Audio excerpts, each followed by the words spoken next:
Welcome to TecoGuide, the only app designed to help you navigate your college and career journey in the quickest and most affordable way. This podcast is brought to you by EdTechity, dedicated to opening doors to higher education and career opportunities for all.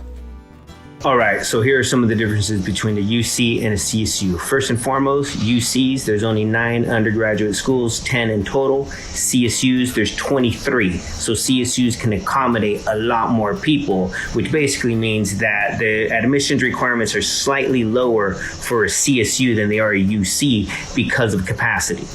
In terms of prestige, there's some really prestigious UCs, you've heard of them, UC Berkeley, UCLA, that kind of thing. But there's also some prestigious CSUs, Cal Poly San Luis Obispo, Cal Poly Pomona, San Diego State, San Jose State, those kinds of things. So in a nutshell, they're pretty much the same in terms of prestige.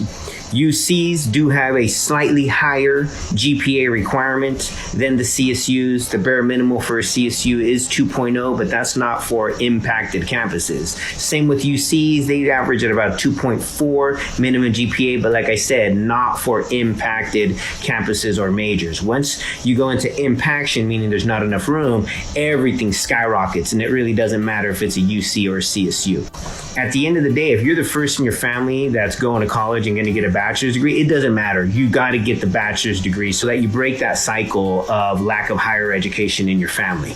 The primary difference is the focus. So CSUs focus on hands-on practical research majors. So you're going to have majors there that like physical therapy. You're going to have majors there like counseling. You're going to have majors there like accounting and business administration, etc. On the UC side, you're going to have only research-focused majors. Microbiology, business economics. And those are just a couple examples because the rest of the majors like chemistry, biology, history, psychology, sociology, both systems have it, the UC and the CSU. It's just a slight difference in the focus. One's going to focus more hands-on practical training. One's going to focus primarily on research.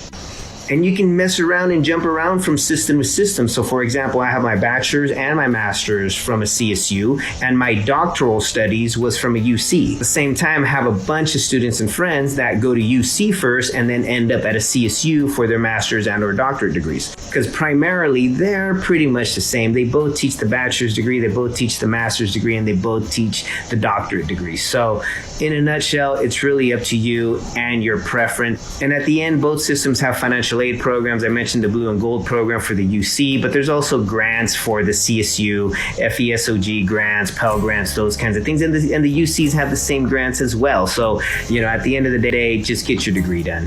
Thank you for tuning into TecoGuide, the app focused on bringing you tools and content to help you make better decisions about school, life, and career. We hope this episode has inspired you to pursue and excel in your own educational and career journey. Don't forget to subscribe, follow, and share.